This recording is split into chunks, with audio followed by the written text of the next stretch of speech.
Sumainyo ang Panginoon. At sumaiyo rin. Ang mabuting balita ng Panginoon ayon kay San Mateo. Papuri sa iyo, Panginoon.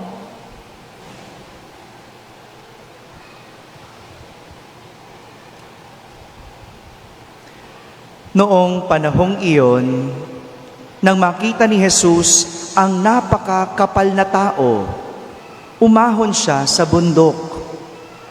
Pagkaupo niya ay lumapit ang kanyang mga alagad at sila ay tinuruan niya ng ganito. Mapalad ang mga aba na wala nang inaasahan kundi ang Diyos, sapagkat makakasama sila sa kanyang kaharian. Mapalad ang mga nahahapis sapagkat aaliwin sila ng Diyos. Mapalad ang mga mapagpakumbaba sapagkat tatamuhin nila ang ipinangako ng Diyos. Mapalad ang mga nagmimithing makatupad sa kalooban ng Diyos, sapagkat ipagkakaloob sa kanila ang kanilang minimithi. Mapalad ang mga mahabagin, sapagkat kahahabagan sila ng Diyos.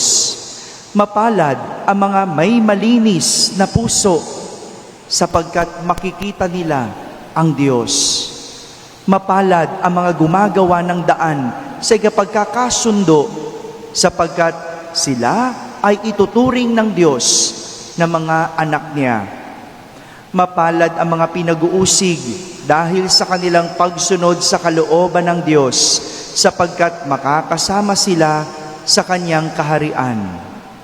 Mapalad kayo kapag dahil sa akin ay inaalimura kayo ng mga tao, pinag-uusig at pinagwiwikaan ng lahat ng uri ng kasamaan na pawang kasinungalingan. Magdiwang kayo at magalak, sapagkat malaki ang inyong gantimpala sa langit. Gayon din ang ginawa ng mga tao sa mga propetang nauna sa inyo. Mga kapatid, ang mabuting balita ng Panginoon. Pinupuri ka namin, Panginoong Jesucristo. Umupo ang lahat at nakinig sa homilia. Magandang gabi po sa inyong lahat. Magandang gabi sa mga nasa barangay, sa mga nasa tahanan at nasa abroad na nagsisimba via online. Kasama kayo sa aming banal na pagdiriwang dito sa ating parokya. Sinisimulan natin ang linggo na ito sa isang aral, magandang aral tungkol sa buhay na nais ituro sa atin ng ating mga pagbasa sa araw na ito. At ang aral na matututunan natin sa araw na ito ay ang pagpapatakbo ng ating buhay.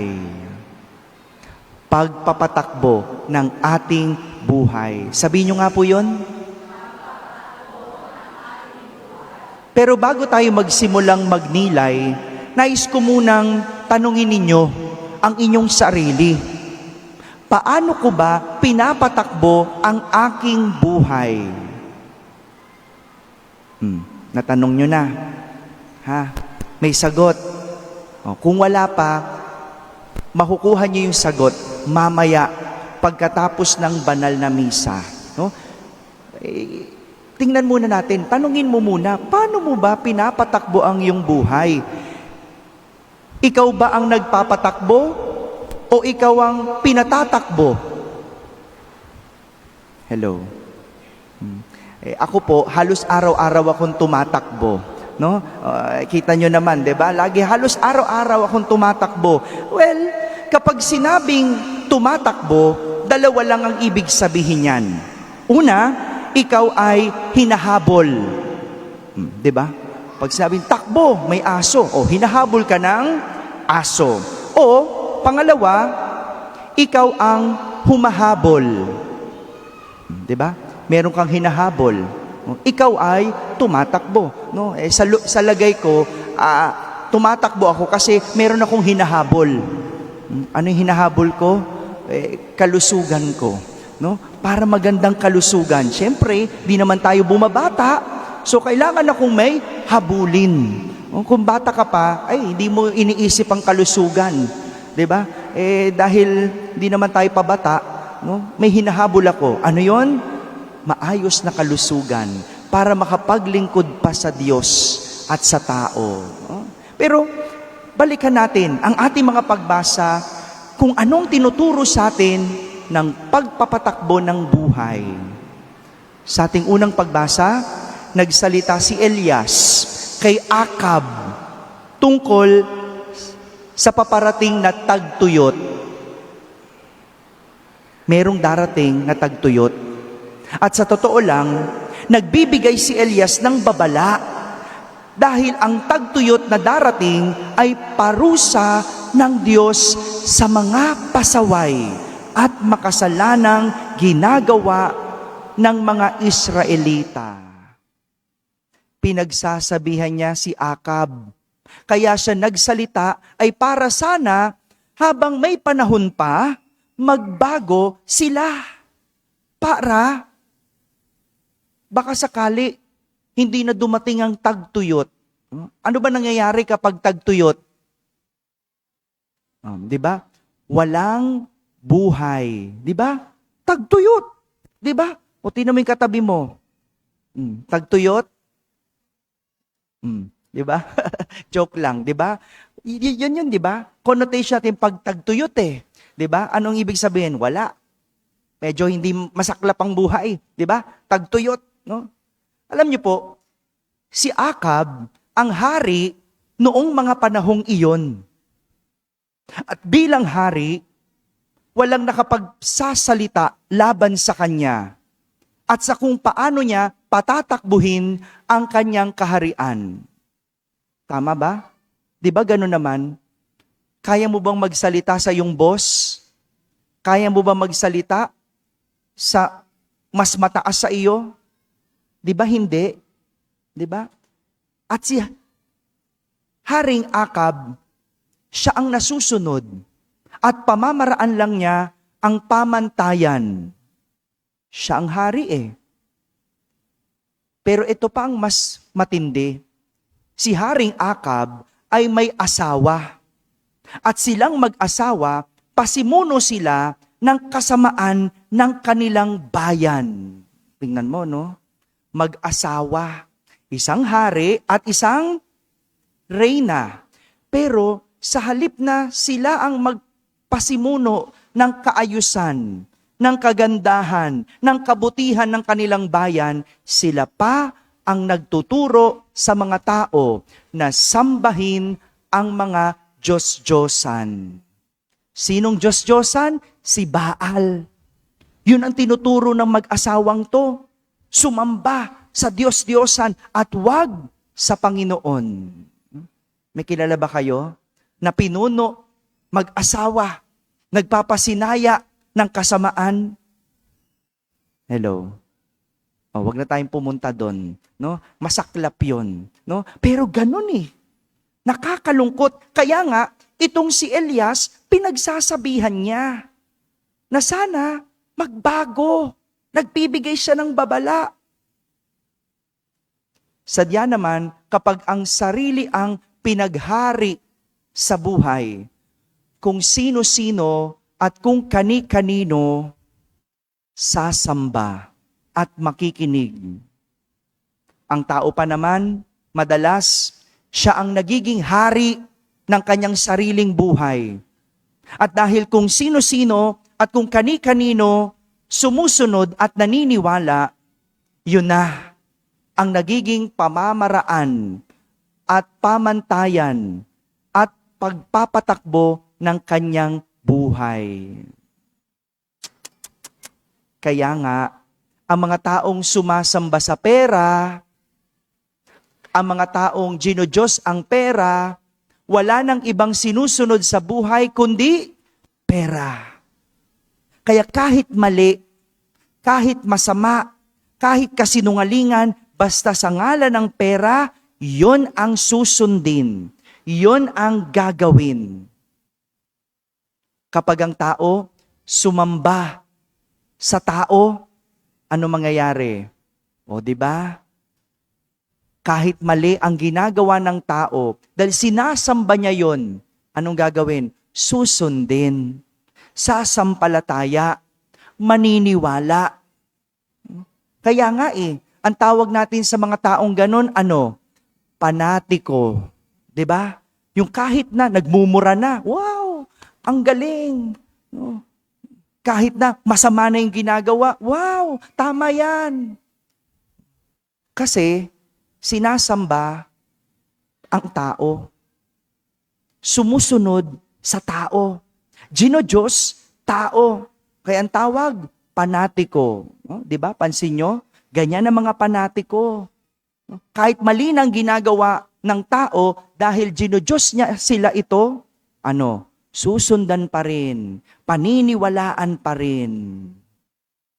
Mabuti na lang si Elias, malinaw sa kanya kung sino ang susundin sa buhay. Kahit tila mapapahamak siya dahil sa kanyang binabangga. Sino bang binabangga niya? Hari.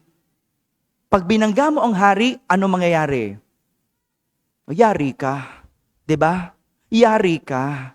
Kahit na tila mapapahamak itong si Elias, hindi siya nagpatinag dahil malinaw sa kanya na ang Diyos ang kanyang sinusunod at wala nang iba. Pero ang maganda dyan, hindi naman siya pinabayaan ng Diyos. Dumating ang tagtuyot. Ayaw nyo makinig sa akin? Okay. Tagtuyot. Alam nyo, anong ginawa sa kanya ng Diyos?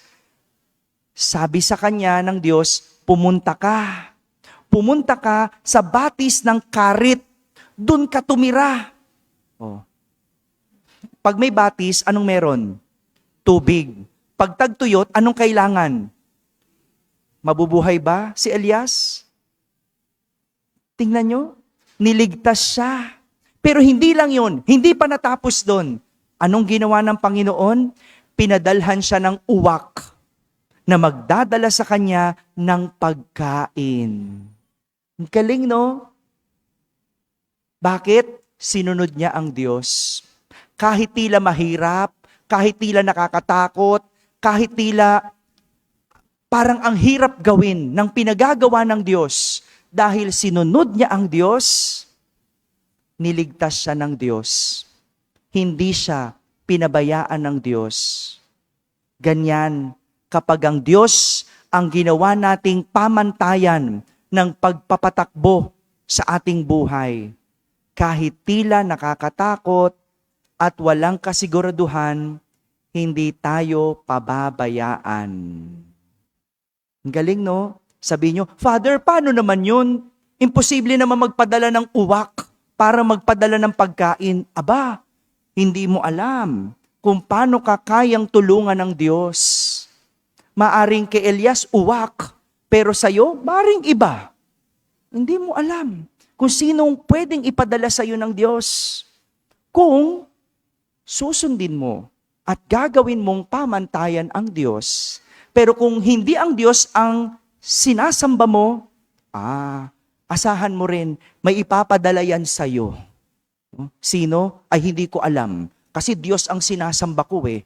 Malay ko ba kung sino magpadala sa'yo? Baka magpadala ng maleta yan. Ay bahala na kayo dyan. Diba? Ganyan, kapag ginawang pamantayan ng Diyos, hindi mo alam kung paano ka ililigtas. Kaya nga, sa ating ebanghelyo, nagbibigay si Jesus ng aral kung paano patatakbuhin ang buhay sa pamamagitan ng ugali ng pagiging tao. O sa Ingles, Beatitudes. Sabi nyo nga po. Sabi ng mga eksperto sa Biblia, ang Beatitudes daw ay attitude of being. Beatitude. Attitude of being. Kaya ito'y ugali ng tao. Being. Hindi ba? Human being. Tao. Kaya nga ang pagiging aba, poor in spirit, ay pagiging tao. Ang pakikidalamhati, di ba? Pag may nalulungkot na iba, hindi ka pwede magsaya. Dapat sensitive ka, maging malungkot ka din, o makidalamhati. Di ba? Ang pagpapakumbaba, di ba? Yan ay pagpapakatao. Pagpapakumbaba. Kaya nga ano sabi natin, dapat ang tao hindi nagmamataas. Dapat nakatapak sa lupa. Dahil kapag ang tao hindi nakatapak sa lupa, anong tawag? Multo. Di ba? Hindi nakatapak sa lupa no? Kaya matakot tayo sa mga taong hindi nakatapak sa lupa. Ang tawag natin doon, multo. Yung mga taong nagmamataas, tawag mo dyan, multo. Matakot ka dyan. No? Ano pang sabi? Yung mga nagmimithing, makatupad sa kalooban ng Diyos. Di ba? Ugali naman talaga yun ng tao. Ang pagiging mahabagin, malinis na puso, tagapagkasundo, inuusig, inaalimura. Lahat ito, ugali ng tao. Mahirap? Mahirap. Pero hindi lahat ng hirap nagdadala ng kapahamakan. Dahil may mga hirap, kapag ginawa, nagdadala sa kaligtasan. Diba? Magtrabaho. Madali mo magtrabaho? Mahirap. Pero kapag nagtrabaho ka na magtrabaho, tamo naman pamilya mo, ligtas sa gutom. Diba? Mag-aral. Madali ba mag-aral? Mahirap. Pero kapag nag-aral ka na nag-aral, sa huli, ligtas na ang kinabukasan mo. Diba? Ganon din ang mag-ensayo. Yung mga atleta, mahirap mag-ensayo.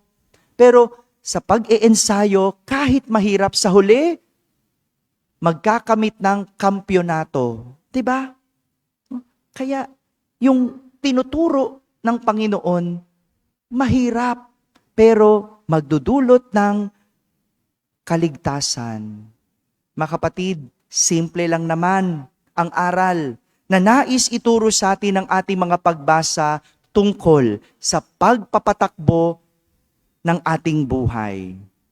Kung sino ang iyong ginagawang hari sa buhay, sa kanya ka mapapabilang na kaharian. Kaya nga, yung Beatitudes, yung ugali ng pagpapakatao, kapag nagawa mo, ano sabi ng Panginoon? May gantimpalang naghihintay sa'yo. Kaya kapag ang Diyos ang iyong pinaghari sa iyong buhay, ikaw ay magiging kabilang sa kanyang kaharian. Amen? Amen.